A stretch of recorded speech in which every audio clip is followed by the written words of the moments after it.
చంద్రబాబు నాయుడు పేరు చెప్తే గుర్తుపడతారు. సో అందువల్ల ఆ గుర్తింపు ఉన్నమాట నిజం, దాంట్లో డౌట్ ఏముంది. పడి లేచిన కెరటంల ఫినిక్స్ పక్షిల చంద్రబాబు నాయుడు తిరిగి మళ్ళీ అధికారాన్ని దక్కించుకున్నారు. దేశంలోనే నెంబర్ 1 అయ్యారు. చంద్రబాబు నాయుడు పవర్ఫుల్ అవ్వడంలో పవన్ కళ్యాణ్ పాత్ర ఎంత అంటే? చంద్రబాబు నాయుడు ఇవాళ పవర్ఫుల్ కాలేదు కదండి. మీరు అడిగిన ప్రశ్న, చంద్రబాబు నాయుడు చీఫ్ మినిస్టర్ ఎప్పుడయ్యాడు? 1995 పవన్ కళ్యాణ్ ఉన్నాడు అప్పుడు. లేదు సార్, మీరు అడిగే ప్రశ్నకు ప్రాతిపదిక ఉండాలంట దయచేసి. ఈసారి గెలవడంలో పవన్ కళ్యాణ్ ఖచ్చితంగా పాత్ర ఉంది, అందులో అనుమానం. ఇప్పుడు నేను అన్నది మీరు కానీ చంద్రబాబు నాయుడు ఎవల్యూషన్లో పవన్ కళ్యాణ్ ఇది ఇటీవల ఫినామినా కదా. మనము దీన్ని మనం పడి లేచిన కెరటంలా అనేది 2014లో పడి లేచిన కెరటమే కదా. మరి అప్పుడు కూడా పడి లేచాడు కదా.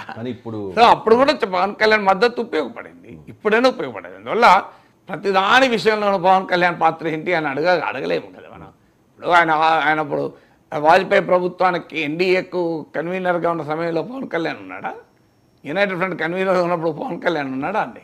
ఎన్నికలకు కొద్ది నెలల ముందు జరిగిన ఒక పరిణామం సార్, ఆయన్ని చంద్రబాబు నాయుడు గారిని అరెస్ట్ చేయడం. అప్పుడు తెలుగుదేశం పార్టీకి అండ్ చంద్రబాబు నాయుడు ఫ్యామిలీకి సపోర్ట్గా నిలిచింది పవన్ కళ్యాణ్ మాత్రమే.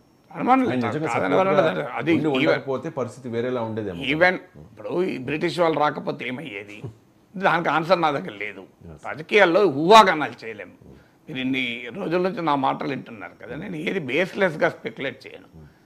ఏమైతే ఏమై ఉండదు, రైల్వేలు కనుక్కొని ఉండకపోతే ఏమయ్యేది, విమానాలు కనుక్కొని ఉండకపోతే ఏమయ్యేది, ఇప్పుడు మన మైకులు కనుక్కొని ఉండకపోతే మన ప్రోగ్రాంలు ఉండేవి, వాటి ఆన్సర్లు ఉండవు.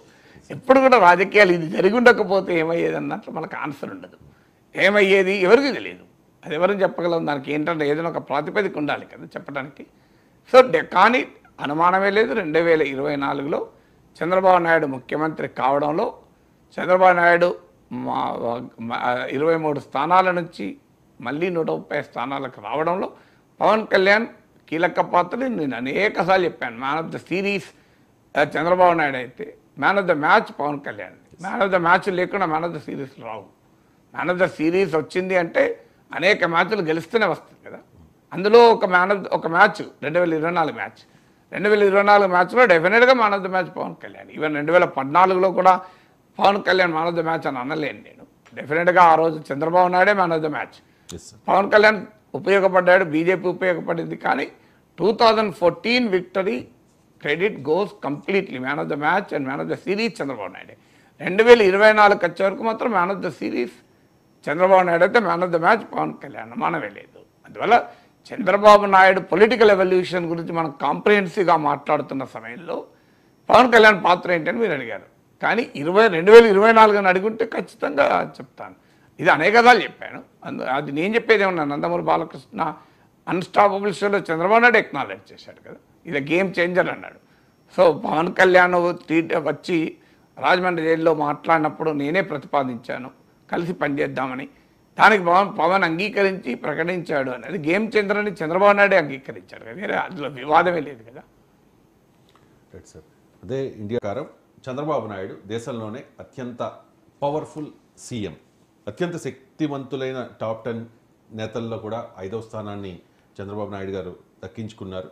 మొదటి 4 ర్యాంకుల్లో మోదీ, భగవత్, షా, రాహుల్ ఉంటే 5వ స్థానంలో, అంటే దేశంలో అత్యంత శక్తివంతుల లిస్టులో 5వ స్థానంలో చంద్రబాబు. దేశంలోనే పవర్ఫుల్ సీఎం చంద్రబాబు.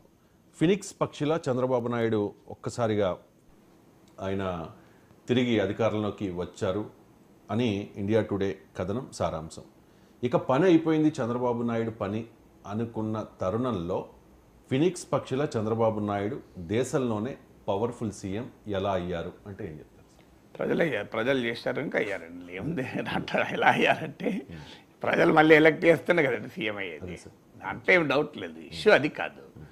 ఇష్యూ ఏంటంటే ఆయన ఎవల్యూషన్ మనం చూస్తే డెఫినెట్గా ఫినిక్స్ పక్షిలాగా, ఫినిక్స్ అనే పక్షి ఉందా అనేది ఎవరికి తెలియదు, కానీ అదొక ఫిగరెట్గా వాడుతుంటారు. ఏంటంటే కంప్లీట్గా అసలు ఊహించని స్థాయికి పడిపోయి కూడా మళ్ళీ రైజ్ కావడం అనేది చంద్రబాబు నాయుడు లైఫ్లో మనం చాలాసార్లు చూసాం. 2004లో ఘోరంగా టీడీపీని ఓడించారు ప్రజలు, కానీ 10 ఏళ్ళు పట్టింది మళ్ళీ రావటానికి. తెలంగాణ ఉద్యమము, రాజశేఖర రెడ్డి మరణానంతర సానుభూతి, ఈ ఫినామినా అన్నింటినీ తట్టుకున్నాడు. రాష్ట్ర విభజన. సో ఈ ఫినామినా తట్టుకుని మీకు ఈ 10 ఇయర్స్లో మీరు చూసుకుంటే 2004 నుంచి 2010 రాజశేఖర రెడ్డి మరణం వరకు ఈ పీరియడ్లో వెరీ పవర్ఫుల్గా రాజశేఖర రెడ్డి ఉన్న సమయంలో దేశంలో కాంగ్రెస్ ప్రభుత్వం, రాష్ట్రంలో కాంగ్రెస్ ప్రభుత్వం, ఆ పరిస్థితులు వచ్చాక రాజశేఖర రెడ్డి మరణానంతరం అసలు ఆ సానుభూతి ఆ వెల్లువ జగన్మోహన్ రెడ్డిని అనూహ్యంగా ఉపయోగపడుతున్న సమయం. 2012లోనైతే మీకు 2008లో ఈ ఉప ఎన్నికలు జరిగాయి. తెలంగాణ ఉద్యమం వల్ల ఉప ఎన్నికలు, ఈ 10 ఏళ్ల పీరియడ్లో జగన్మోహన్ రెడ్డి తిరుగుబాటు వల్ల ఉప ఎన్నికలు. ఈ ఉప ఎన్నికలు ఒక అగ్ని పరీక్షగా టీడీపీకి మారాయి. డిపాజిట్లు గల్లంతైన పరిస్థితి. రాష్ట్ర విభజన ఉద్యమంలో అన్ని పార్టీల కన్నా 2 కళ్ళ సిద్ధాంతం అంటూ అత్యధికంగా అటాక్ గురైంది టీడీపీ. అందులో తెలంగాణ ప్రాంతంలో చాలా బలం ఉన్న పార్టీ, చాలా భూమిక ఉన్న పార్టీ. అలాంటి పార్టీ నానా ఇబ్బందులు పడ్డది, నానా కష్టాలు పడ్డది 10 ఏళ్ల పాటు. కానీ 2014లో రాష్ట్ర విభజన అనంతరం మళ్ళీ ప్రజలు చంద్రబాబు నాయుడు పట్టం కట్టారు. తర్వాత 2019లో 23 సీట్లకు పడేశారు. మళ్ళీ మామూలు ఓటమి కాదు, 151 సీట్లు జగన్మోహన్ రెడ్డికి వచ్చింది. 5 ఏళ్ల పాటు జగన్ ఏకఛత్రాధిపత్యంగా పాలించాడు. తీవ్ర నిర్బంధము, అరెస్టులు, అవమానాలు అన్నీ అనుభవించాడు. మళ్ళీ రైస్ అయ్యాడు. సో ఇలా